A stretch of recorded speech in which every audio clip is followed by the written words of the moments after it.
So, first of all, this was a very strong and powerful reading, and again, congratulations on the directing, and thank you so much for the actors to make this happen.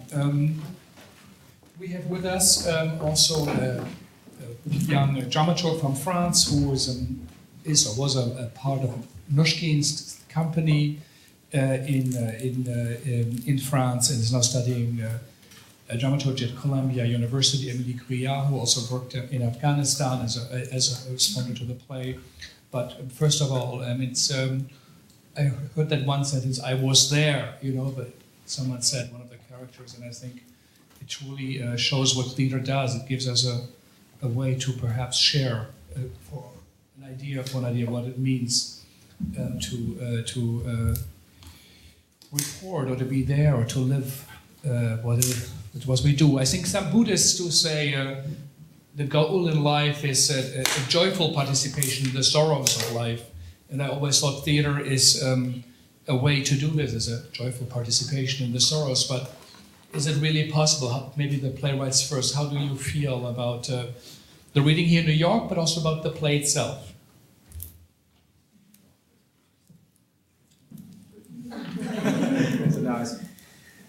Please hold close, so not only we hear you better, we also recording it. Thank you. Well, first of all, again, thank you for coming. And as I mentioned already, it's also a great honor, of course, for us, to bring this play here to New York. And of course, it's not the first time. And before, actually, we brought this play, to do it. It has been shown here with the actors that we brought. But this time with the reading that we got it's really, really, important for us and important because of what is, happening still in the country. These stories that we placed in this play is just few of, like a lot of this kind of stories that we have in the country. And often those stories are not reflected. So this one, I think it is an opportunity to basically know, understand what is actually happening, and given that there is not very much, let's say, accountability and justice for those people that they have lost their life. And therefore it's really important for us. Thank you. Yeah, I mean, the play was written now almost 4 years ago, and of course the war continues. And of course the last 2 years the number of civilian deaths increased, in spite or perhaps because of all the armed men and women that run around there doing whatever they want, many of whom are not from Afghanistan. So, these stories continue to resonate everywhere you go. And I mean, I think one of the results, impacts of this is basically that every time you meet somebody on the street or you meet somebody anywhere, you of course always ask yourself, what is the story behind it? Because we're really talking about almost 35 million Afghan men and women who all have stories such as the ones that you just heard. And as Hadi said, not only is there no accountability, but there is no documentation of it. So what we did here through this play was also one of the first attempts using the arts to really systematically document these human rights abuses, or whatever you want to call them, because it's a highly sensitive issue. Tell us a bit, how was it shown in Afghanistan, and under what circumstances, what context? We had the premiere basically, like on the 10th of December, which is the Human Rights Day, and also the National Victims Day back in 2012, and also in 11. And then we toured the play to different provinces. So it has been performed more than, let's say, 15 times in the country. And as a result, of course, there were more people that they were coming and telling their stories. And one thing that actually, with the performance of, this play that we took to different provinces, and then the victims, we had a consultation and talk with them. So it led to another project, which we call it the memory box. And so we started to document physical objects that remained behind from a personal victims. Because it was a demand from them, and saying that we have kept this stuff, for many years with us, it's connecting us, to our beloved one and their memories. So now we have more than, 100 of those boxes, and that it is both with the stories that they, volunteer to give their stories, but at the same time, like personal objects, remain behind from the victims. So, and then of course they love to tell their stories. One of the things that I have to mention, that unfortunately, that nobody is going to them and to really listen. Acknowledgement is very, very important. And that even at that level has not been done. To go and say that yes, you suffered, and we acknowledging your suffering. So that was one of, let's say, one step. To acknowledge and to listen their suffering. And of course, Hjalmar already mentioned that for some of this documentation, again, because it's really sensitive, and once you start, talking and getting their stories, it might also result to kind of re-traumatization. And we also use theater as a tool, which is a playback theater, and then we go, we collect their stories, but we also perform for them on the spot, So tell us, on the spot means you first you drive in a car, and then you go on a stage. Is it outside? Is it inside? You have microphones, or what is the setting, and how long does it take to perform? Usually we go to the communities. There is not very much, facilities, that they say stage or that, but we just go to the houses and these local councils.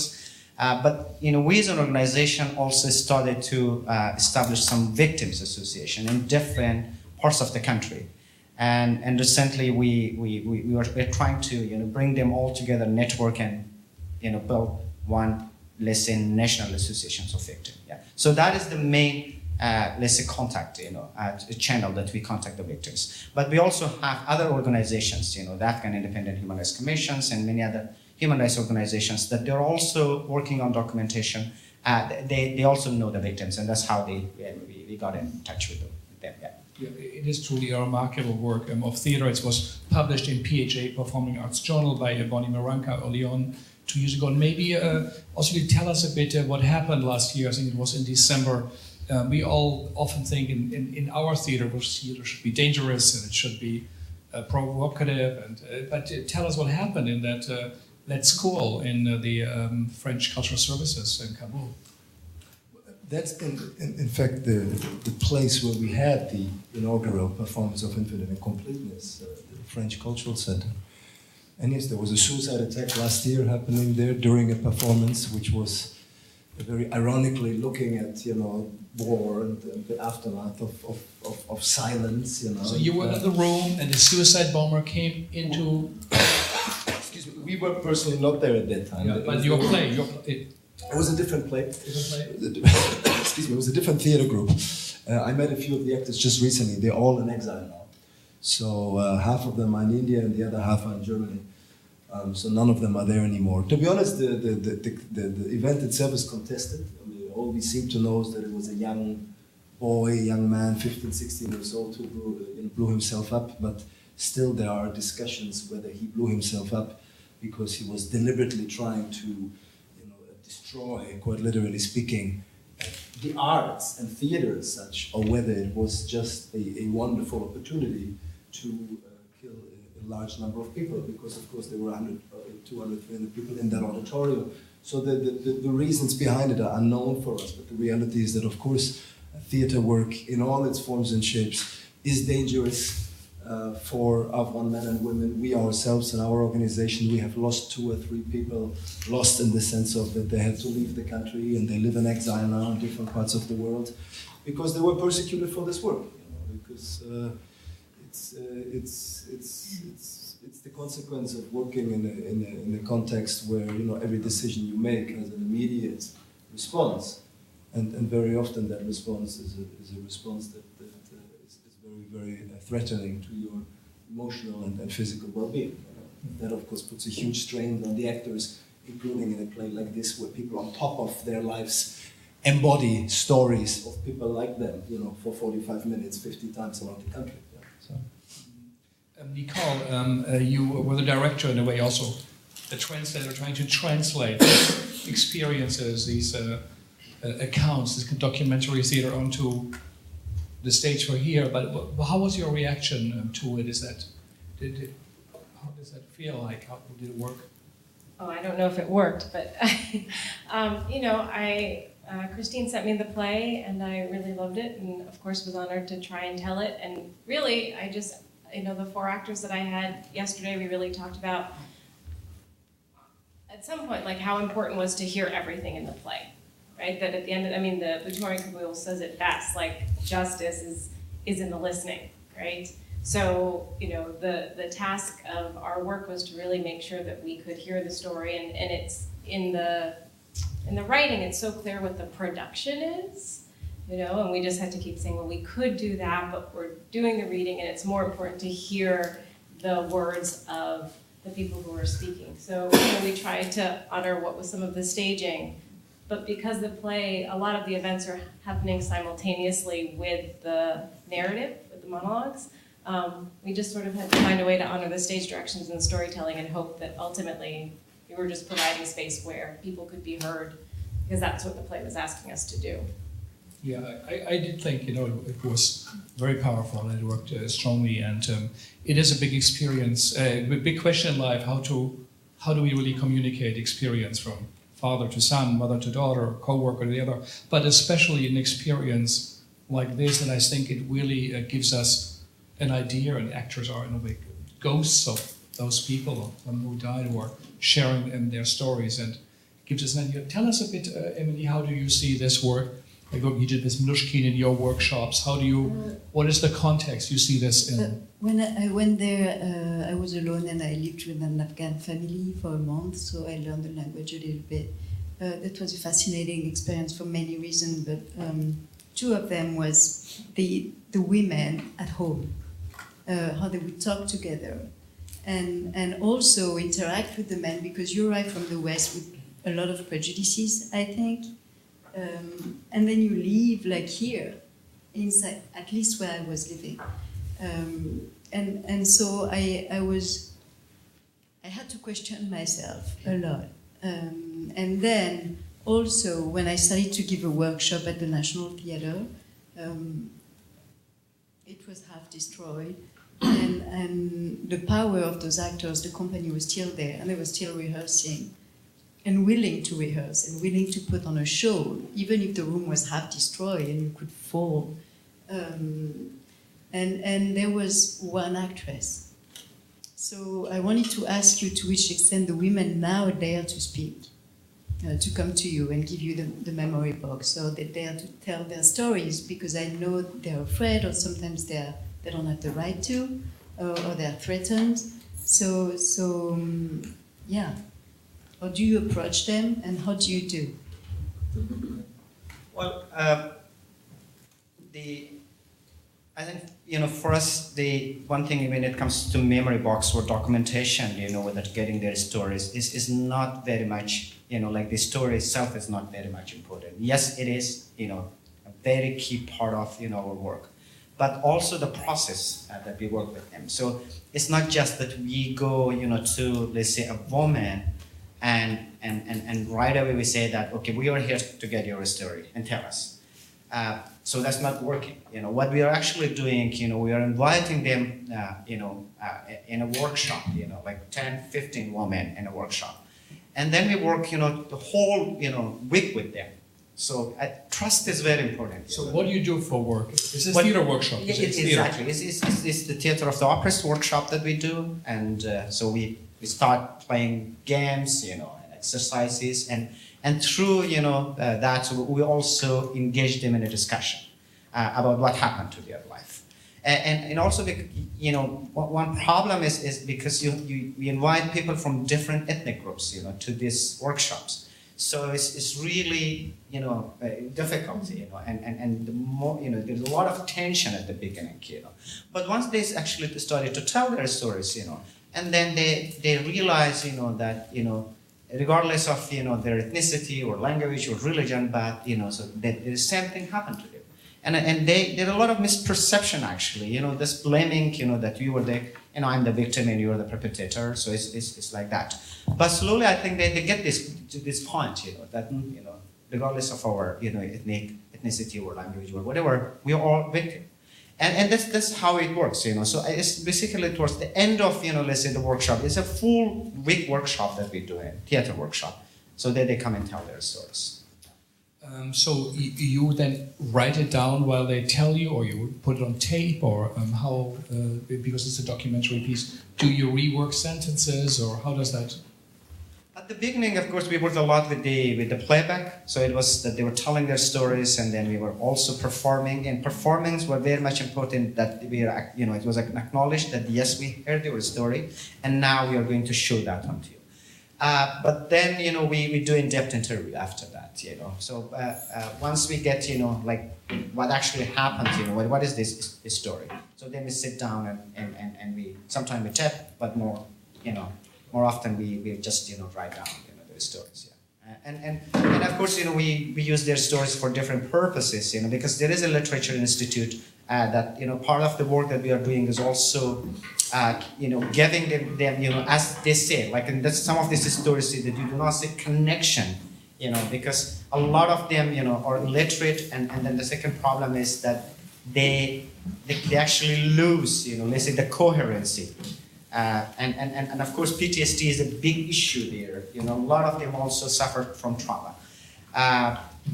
And then, so we're also working for this kind of war literature that we talk, you know, that it remain, you know, like a kind of history, you know, for the people, that they have to know what happened.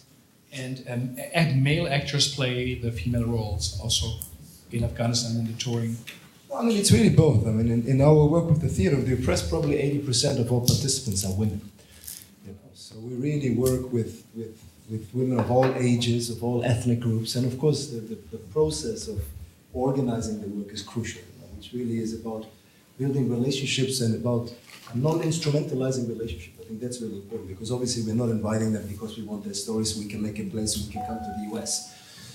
But the idea is really here, and I think it needs to be said that the organization AHRDO, which is basically a theater company, but it was established as an NGO, is an organization that in itself consists of men and women who have all had similar experiences. So none of them are professional actors. All of them are activists or artivists by now, using the theater as a vehicle for change. But so I think it's really important there from the beginning that the kind of hierarchy that can often be there between, you know, the artist who comes somewhere and wants to get somebody's story in whatever respectful way that might be, is a slightly different setup here. So we're really talking about a community of people who share a common story, who share a common history, and who through a process of, you know, gradual trust building, but also kind of long-term relationships, you know, build a true network. You know? So I think what's important. Sorry. So in each of the 50 locations, you collect new stories, show them mixed with others from before. Yeah, in terms of the play, it's more or less finished now because we have also moved on to other parts. Even though when I just see the play again, I think we should tour it again. But basically the idea is really to go beyond the theater. And that is really something that we take from this logic of the Theatre of the Oppressed, Auguste Boal. I'm sure some of you know about the Theatre of the Oppressed, where the key part of what we call the tree is the direct action part. So we are not satisfied with the performance, and we sit together and we have a great dialogue and everybody cries and we have food together. I mean, it's a wonderful thing. You know, but we are trying to take it to the next level, to the level of advocacy, to the level of concrete change in real life. You know, and earlier this year we had a wonderful moment, which for me was I can still cry when I just think about it. That after 7 years of hard work doing this theater work day in, day out under very difficult circumstances, in times when we were very clearly told don't talk about this issue, it's taboo because the perpetrators are in power, with the support of the United States and Germany and other countries that might be present in this room. Finally, you know, just a few months ago, a street was named after the victims of Afghanistan.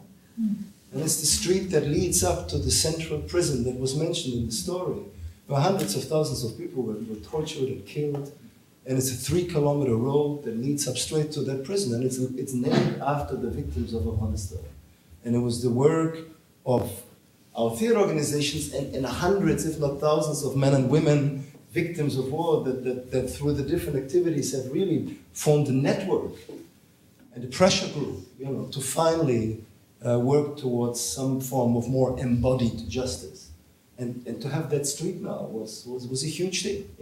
So it's this link of theater and direct action, which is really something that we're exploring through different alleys. And it's tough, but there are also some beautiful successes. So theater advocacy is part of change, of a memory, of literature to collect, and it is quite a unique work you are doing, and you have truly our highest respect. And it is also, as you said, will be in 100 or 200 years from now, people will still be reading these texts and perhaps work with them. We have a little bit of time for a couple of questions.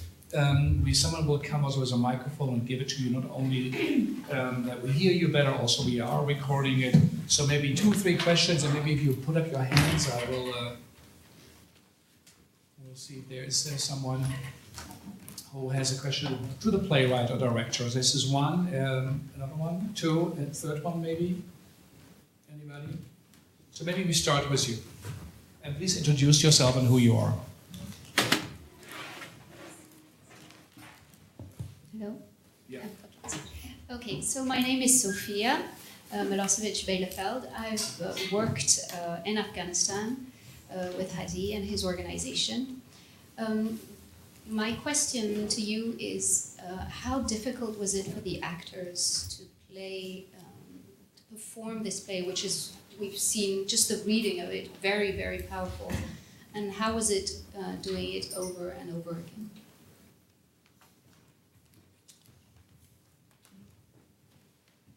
Should I answer? Yeah. It was really, really difficult for the actors, because it was the actor actually that they went and found these stories.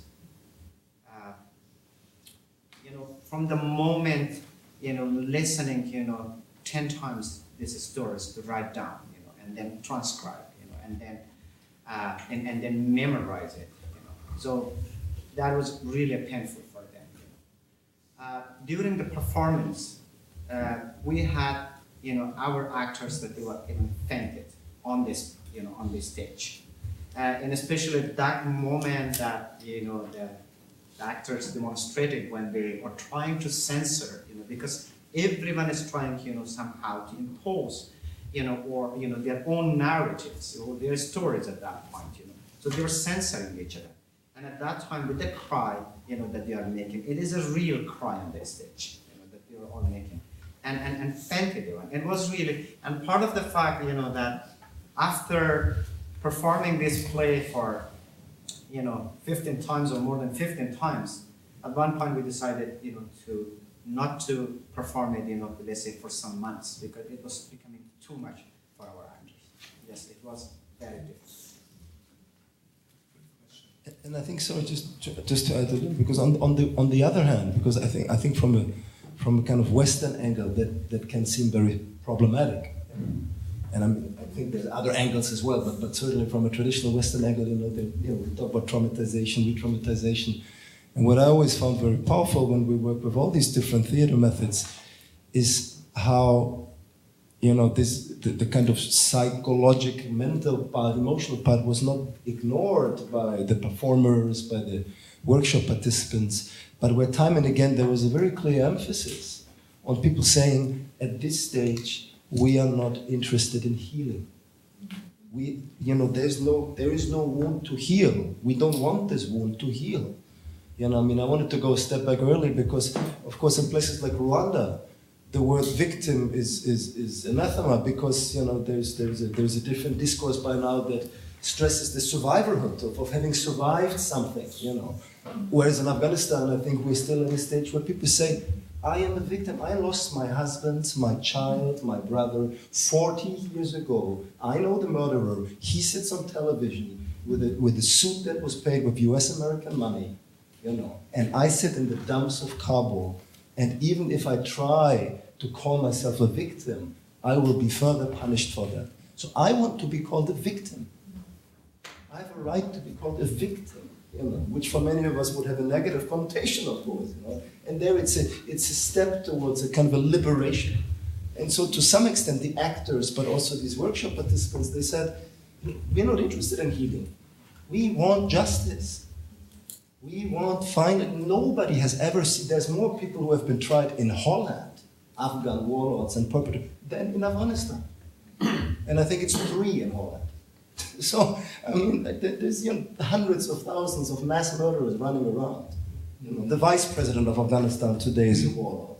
The former vice president is a warlord. I mean, so we're really talking, I think, about a different way of engaging with your own existence that obviously doesn't ignore emotions and psychological need, but where we really have a different level of saying we need real justice. Before we cannot get there, let's not even talk about any wounds.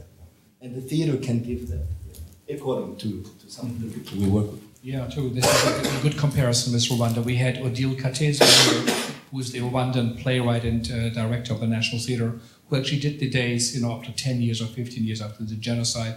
And she would clearly say, we were looking forward, we want to find what puts us together and what puts us behind. But she did say they had the Truth Commission, like in South Africa. So they were not interested in the documentary voices of the Truth Commission, which Elmer Leman asked her, why don't you do this? And she said, no, her play was letters from the dead. They were writing, children, to their parents who were dead, but also, they were imagining what letters they would get them back. And supposing one of the childs would say, will they really write? Will I get a letter back? So they did this just and then last year. So, but it also took a national, movement. It's the Truth Commission to be open and to discuss, which also is a form, I guess, of some kind of a public theater or opening. But the next question, please. And then Karen. Thank you. My name is Zabi Mazuri. I am from Afghanistan originally. I've recently moved to New York. I work for Physicians for Human Rights in the area of documentation as well, especially mass graves. It's great to see Hadi and Hjalmar, very good friend of mine, and HRDO, who does a great job in Afghanistan, especially using arts and theater to tell the stories as you have heard tonight.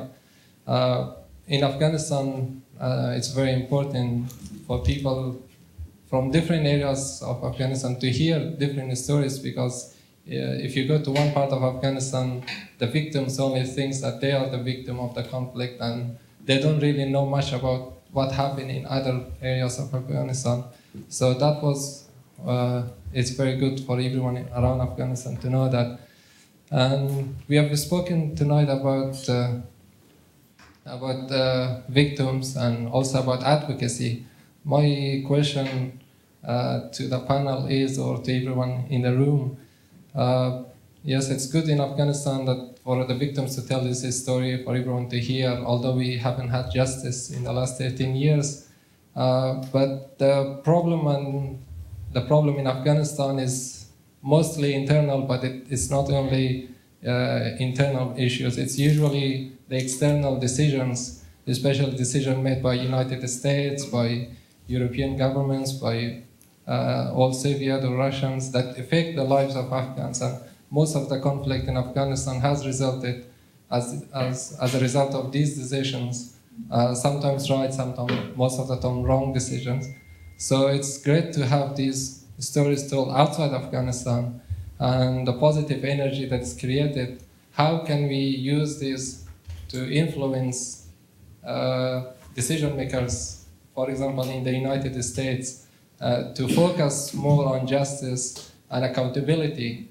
In the last 13 years, we have had 2 governments until now, and no one has been held accountable for what has happened in Afghanistan.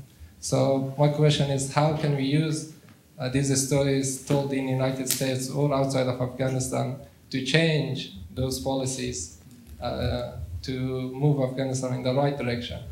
Yeah, so is that thinkable? Do you have plans, as will be shown in Washington, to policymakers? Michael, maybe also a little bit light on the audience so we can see them better. But do you think, have you been approached by decision makers or people who are close to them?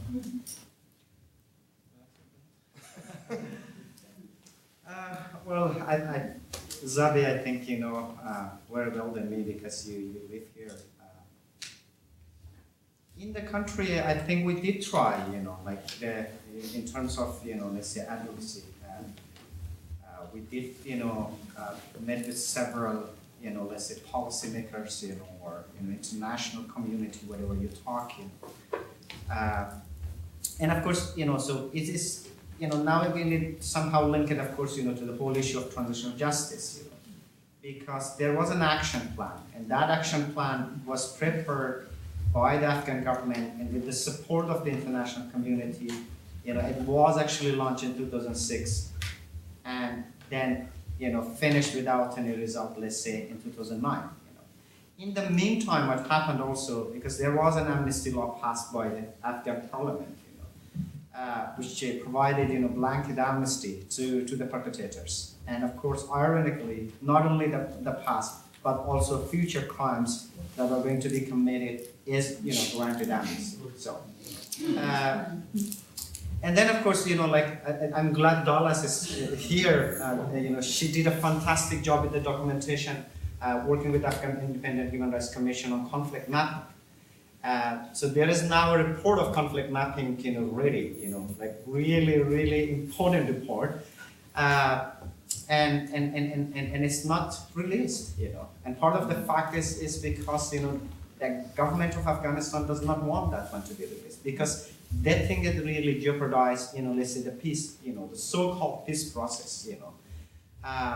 And similarly, you know, that law is also used by President Karzai, despite the fact that, you know, he made a promise that he's not going to, you know, endorse that law. But he did it because he wanted to take advantage of that law because of the negotiation with the Taliban. So it you know, so, and then of course, when it comes to the United States, you know,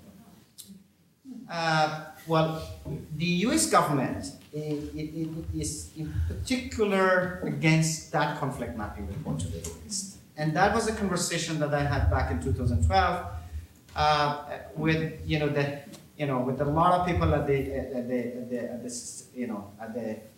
Department of what do you call it, Ministry of Foreign Affairs, call it State Department, yeah, at the State Department. Even, you know, with the Special Envoy for Afghanistan. And they were saying that no, you know, we are not going to support, you know, that report to be released, you know. So maybe one thing, you know, that with regard to what you ask, you know, of course, you know, if I don't know, you know, yes, the public opinion is very, very important, you know, in the United States, but I don't know how long we can, you know, like, you know, how much, or, you know, when we can mobilize that, you know, to actually put some pressure on the policymakers. Because what, you know, and this is not going to be the last thing, you know, over the last, you know, let's say, you know, 10 years or 13 years, different modalities have been tried and put in place, you know, so, you know, for a transition from, you know, let's say war to peace. But one thing that has been not tried is a genuine transitional justice process in the country. And now that is dropped from the agenda of the international community because, you know, it's about exit, you know, it's about peace, you know. And these days you hear about, you know, there is a delegation sent to talk with the Taliban in Qatar, in Doha. And so, yeah, everyone is actually looking to that aspect, okay? So that security is fast, justice is not important, you know, and of course, long time back, you know, Lakhdar Ibrahimi, the special envoy of the United Nations for Afghanistan, said clearly, you know, that we need to compromise and we need to sacrifice justice for the sake of security.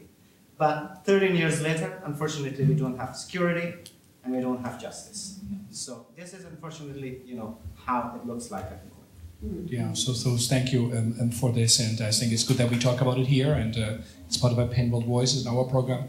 We're a little bit over time, but maybe Karen, who is with us, like a last shorter statement or a question. I'm sorry, we're supposed to be out here at 6 because... I'll try to be short. Yes. The first time I saw this piece was during Occupy, actually, and it resonated quite loudly then, but today it resonates in the sense that a lack of accountability is what has allowed the U.S. to prosecute these wars. No one has been held accountable in this country for the torture programs, for the continued wars. There's been no justice here. And the cry that you had no justice, no peace resonates so strongly today with us because naming is so important in order to have justice and peace. And we see that domestically with Freddie Gray and the whole list of names here in our country. So my question really is to Americans: how can we begin to hold ourselves accountable for our lack of accountability, our killing of people whose names we don't know and whose stories we don't know and whose stories we don't tell? So thank you for telling these stories. Thank you, and I think this was a very good closing point. So again, thank you for coming, and I think it will take time, but it is important to collect, to do that work you do, but also for people to hear and to listen to it. So thank you all also for coming and taking time out of your life.